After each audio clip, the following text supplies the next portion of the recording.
So this is where the whole process starts. We bring our grain into the mash tun, soak it in water. Just south of Campbell River, you'll find the Shelter Point Distillery, where for several years now, they've been trying to make their mark in the world of craft whiskey. Here's how you know when you've succeeded in that scene. A beautiful location up in Vancouver Island there. Glasgow-based John McChain is the brand ambassador for the Scotch Malt Whisky Society. His other official title is the Keeper of the Quaish.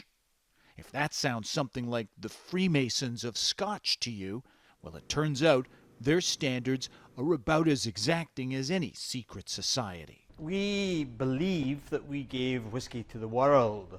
We have a long history, long heritage and provenance of whiskey. So the Society's official selection of a Shelter Point whiskey for their roster is a seismic event.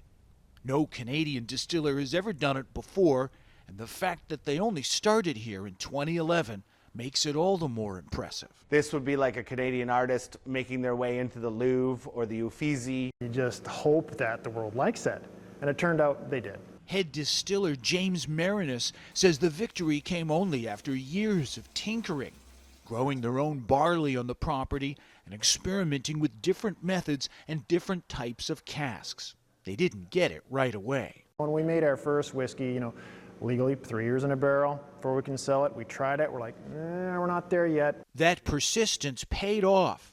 For a country that's known mostly for the class of whiskey that gets downed with Coke, breaking out with a high-end craft whiskey is a national victory, given that many have tried and failed to impress the Keeper of the Quaish. It's not just a drink to us, it's part of what we are.